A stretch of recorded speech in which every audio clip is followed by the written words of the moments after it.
Eldrigu Namaskara, this is Radio City RJ Round Rajas. Dating back to our earliest times, the humankind has experienced the psychological impact of a wide range of catastrophes like including floods, earthquakes, windstorms, wars, and outbreaks of potential deadly infectious diseases.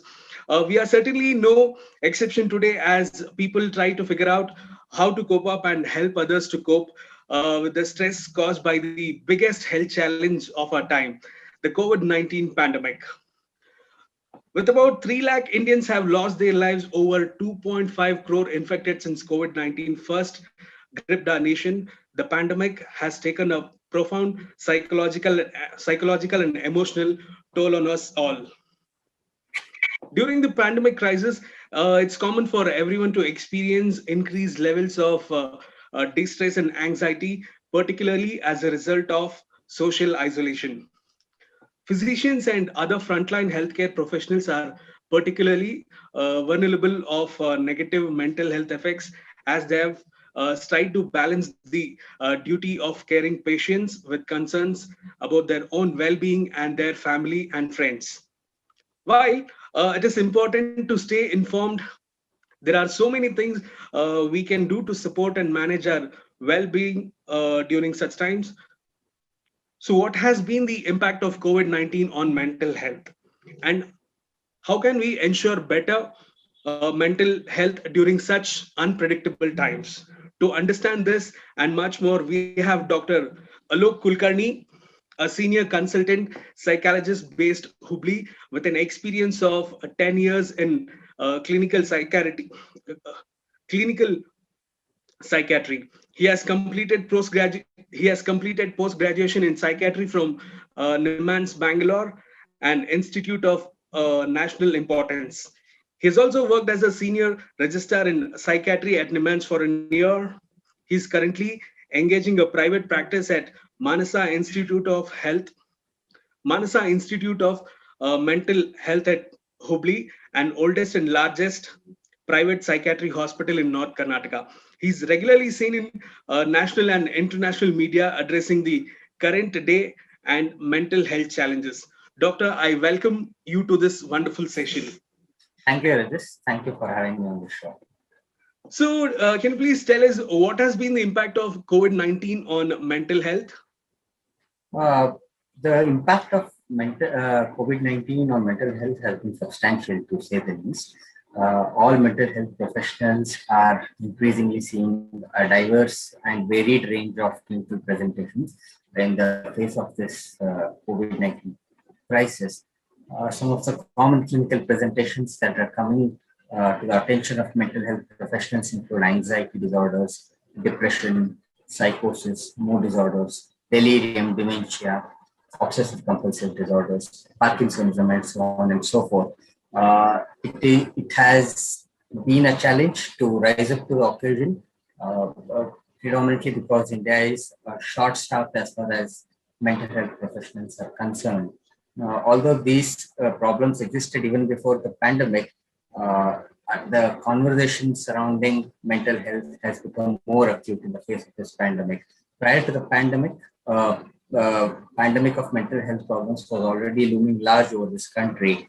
Uh, but suffice it to say that the direction of the conversation has centered around mental health thanks to the ongoing pandemic.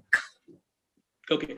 Are there any specific population or high risk group vulnerable towards developing the mental health issue during this pandemic? Broadly, I would say that uh, everybody can get affected. People who are affected with moderate to severe COVID-19 are especially vulnerable to develop mental health problems. People with pre-existing mental health problems are also a vulnerable populace.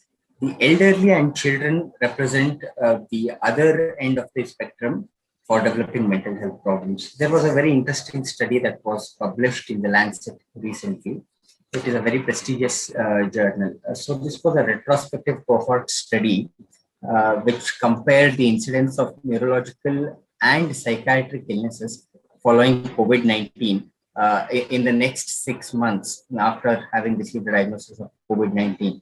For comparison, patients with respiratory tract infection or influenza were taken.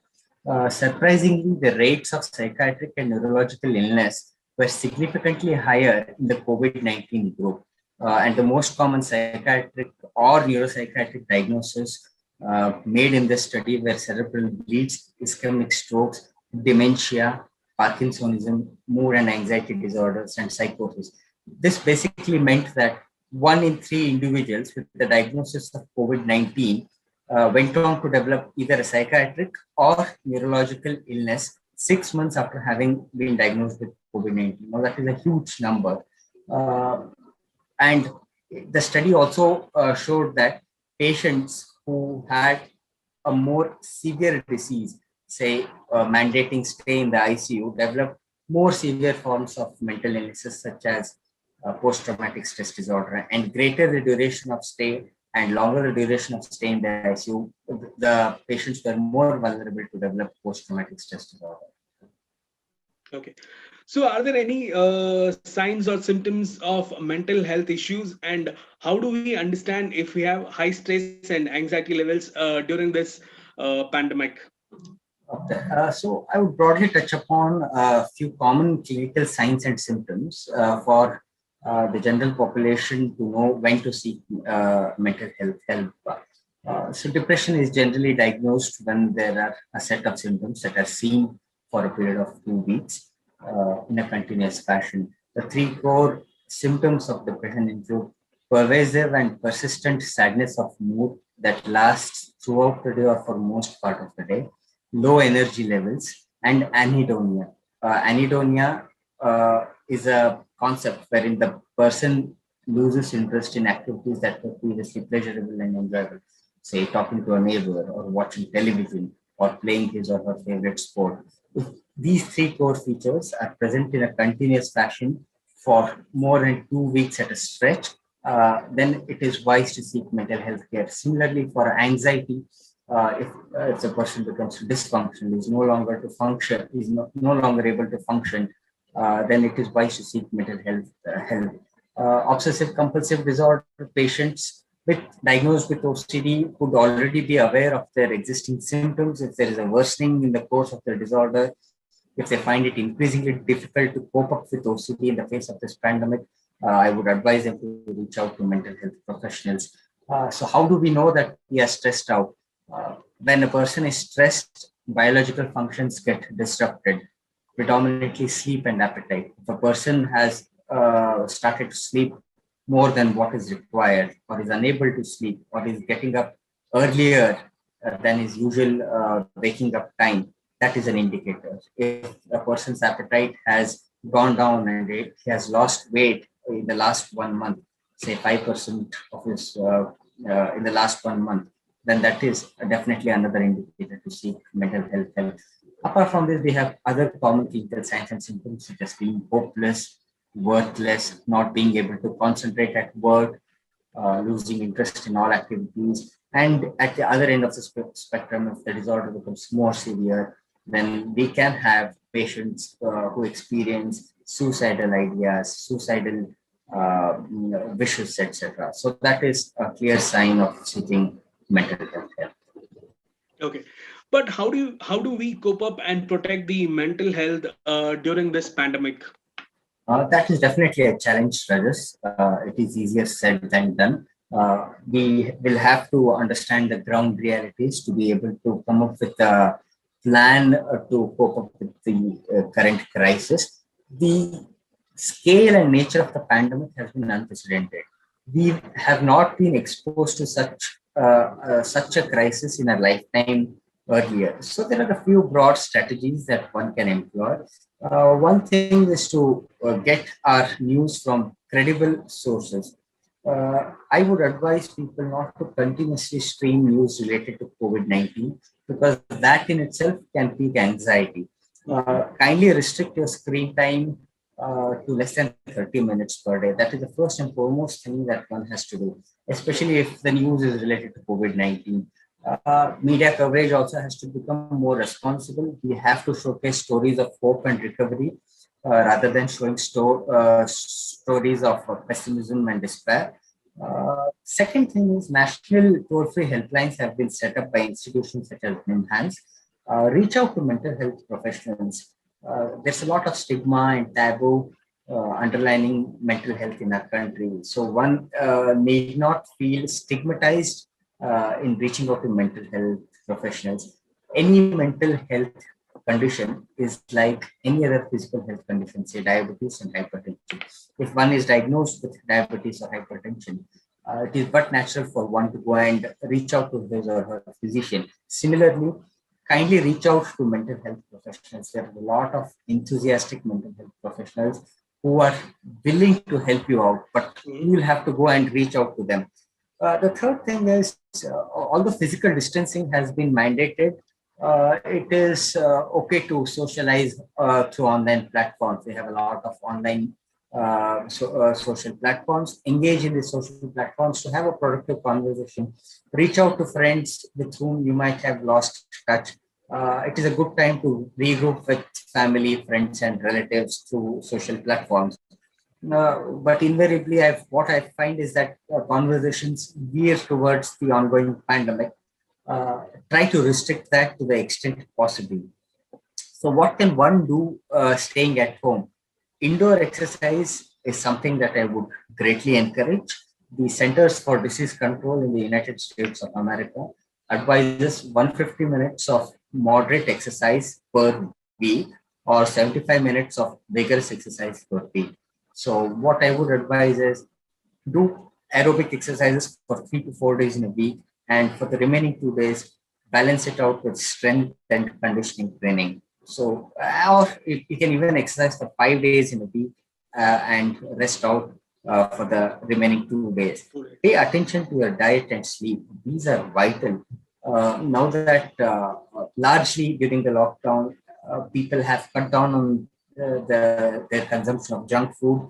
They now know that it is possible to survive in a sustainable fashion without having to indulge in excessive consumption of junk food, etc. So pay attention to your diet. Eat fresh vegetables, green leafy vegetables. Consume a lot of fruit. Minimize the intake of sugar, and pay attention to your sleep. Along with a lot of disruptions that have come with this pandemic, one of the most common disruptions that I am seeing is disruption in their sleeping patterns. Just try to stick to your pre-pandemic sleeping schedules to the extent possible. Uh, do not allow your sleep schedule to be changed. I know it is easier said than done, but a conscious effort has to be done in this direction so that the circadian rhythm or the biological clock of the body is maintained. And lastly, and very importantly, when it is your turn, please do get vaccinated. There's a lot of vaccine hesitancy because of myths surrounding the dangers of alleged dangers of getting vaccinated.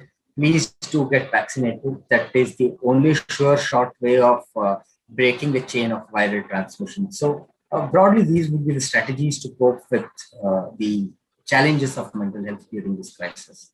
Okay, so doctor, like how can we help others or our loved ones for coping up this stressful times? So first thing is to establish a conversation surrounding their ongoing stress, surrounding their ongoing mental health. Uh, Tell them that it is vital to reach out to mental health professionals. Do not have any kind of taboo or stigma to reach out to mental health professionals. Mental health is as important as physical health. The World Health Organization clearly states that there is no health without mental health. The mental health is as important as seeking out help for physical health conditions such as diabetes, hypertension, increased cholesterol levels. So, one of the first things that one can do is to encourage your loved ones to reach out to mental health professionals. Second thing is, this is a good time to regroup, as I had earlier mentioned. You can have conversations. You now have free time. If IT guys are working from home, and if their schedules are a bit more flexible, then it is a good time to regroup and reminisce about the old times. And it's also a good time to plan for the future, to chalk out definitive plans about what to do once we come out of this crisis. The single most important advice is to encourage your loved ones to reach out to mental health professionals. Okay. What could be the impact of COVID-19 crisis being on children's mental health, and what can parents do to protect their children's mental health? Okay, so this is a very important question that you have raised. Rajesh. Children are an especially vulnerable population. Their routines have got disrupted. The schools have been shut down. Their interaction with their peers has come down drastically, and parents are at a loss to manage children at home. Parents have the pressure of working from home. At the same time, they'll have to devote enough attention and time to look after the routines of children. So the National Mental Health Survey was conducted by the Enhance Bangalore. This was a nationally representative survey which was conducted in conjunction with a lot of other partner institutes. This survey surveyed around 12 Indian states, and what it found was the prevalence of mental health disorders in children aged 13 to 7 years was 7.3%. And this is a lifetime prevalence. By lifetime prevalence, I mean proportion of children who have ever experienced or who have ever been diagnosed with a mental health condition. So 7.3% is a pretty high number. And the prevalence was twice in urban metros as compared to rural areas. The most common diagnosis made in National Mental Health Survey in children were depression, agoraphobia, intellectual disability, autism spectrum disorder, phobias, and psychosis. In the face of this ongoing pandemic, I have increasingly been encountering children whose course has been worsened. Say a child who has been diagnosed with oppositional defiant disorder, he has become more difficult to manage during this pandemic because of the loss of routine, because of loss of peer interaction. Uh, Children who were diagnosed with attention deficit hyperactivity disorder have also found it difficult to cope with this pandemic. A, because they do not have access to their medications and counselors. B, there has been a loss of routine. The children, I must say, have been badly affected by this pandemic. Again, I would say reach out to mental health professionals. They are the best professionals equipped with the necessary skills to take a decision about your child, what to do and what not to do. They will also engage in counseling, online counseling, etc. Reaching out for mental health help is vital, in my opinion. Okay. What is the psychological impact of this disease on elderly people, and what can we do to protect their mental health, doctor? So elderly represent the other end of the spectrum. They are one of the most vulnerable groups in this pandemic, mainly because their immunity would be low as compared to other people, and the trauma and psychological trauma of facing such a crisis is immense in the elderly. Some elderly will have to cope with the fact that they are losing younger ones in their family, they have lost their children. So coping with this is definitely stressful for the elderly as it is for everybody else. But the scale and the magnitude is much, much higher in the elderly group. Uh, in my clinical practice, I have had patients who have presented with worsening memory problems, worsening in their depression and anxiety, new onset of mental health problems in the elderly as well. So one of the things that we can do is establish a sort of routine for the elderly. Uh, let them stick to that routine to the extent possible. If there's a lot of routine, there is a disruption in a significant aspect of one's life. So sticking to a routine is one of the positive ways of coping with this pandemic. The elderly can also regroup with their family members, and if the family has access to board games and other such leisure activities that can be practiced in the comfortable environs of one's home, kindly do engage the elderly in participating in such board games at home. And if you see that their routine has gone for a toss and that they have become, and if you are noticing anything strange in their behavior, any oddities in their behavior, if they are becoming increasingly confused, or if the memory lapse has become an issue, kindly reach out to your psychiatrist. Okay. We all know that doctors, healthcare workers, and medical staff members are leading the battle against COVID-19 from the front, putting their own lives at risk with selfless determination for the sake of saving lives. They truly are real heroes in these challenging times. What steps can these healthcare providers take to ensure mental health during this pandemic?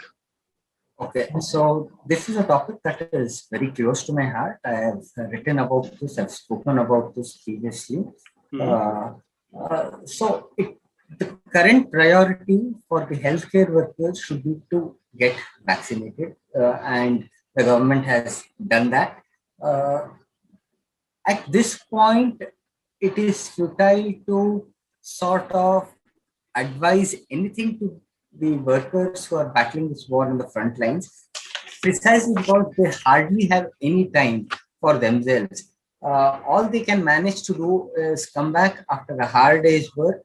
They're exhausted and they can barely consume their food and hit the bed because they're that drained. So it would be very pompous on my part to suggest anything for frontline healthcare workers. What I can suggest is the government and public should take cognizance of the struggles of the healthcare workers. They should compensate them adequately, and they should recruit more staff so that a rest cycle can be initiated. I have seen doctors doing continuous duties for days on end, which has taken a toll on their physical and mental health. In my Mhm. own family, I have a lot of frontline healthcare workers who are battling on the front lines.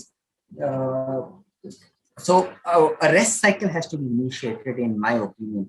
Uh, there needs to be a lot of incentives to be given to the healthcare workers.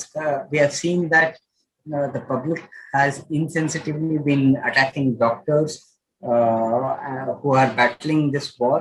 That is very unfortunate, in my opinion. Uh, yes, the pandemic has definitely affected the mental health of doctors, and I've had consultations from doctors, etc. That can always be done. Doctors have some level of awareness in seeking out mental health help. But what has to be done, in my opinion, is better compensation, better resource allocation, and recruitment of more staff. And public awareness programs should take place to highlight the efforts that all doctors in the country are taking to battle this pandemic. Okay. Doctor, what if I'm tested COVID positive? This has become a common query from pregnant women in doctors' chambers. Doctors can sense the fear, anxiety, and uncertainty of the future when they hear this form would be mom. Therefore, it is critical that mental health issues of expecting mothers are detected and addressed in clinical practices. So, what are these mental health issues in pregnant women and how can they be addressed? Okay, so the common mental health issues in pregnant women include anxiety, depression, and other severe forms of mental illnesses. Anxiety and depression are very common during pregnancy, and I have elaborated on the features of anxiety and depression.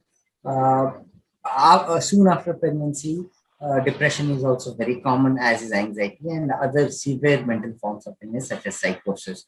Uh, so what if I become COVID positive? That is a universal worry, and I don't find anything wrong with that cognition during the current times. That is a worry that most of us would have, and this thought would have crossed our minds at some point in time. But what is reassuring is that the vaccination drive is picking up. The numbers are coming down. A national lockdown had been enforced, and most COVID-19 infections largely are mild to moderate in nature, and at best require either home isolation or hospital care.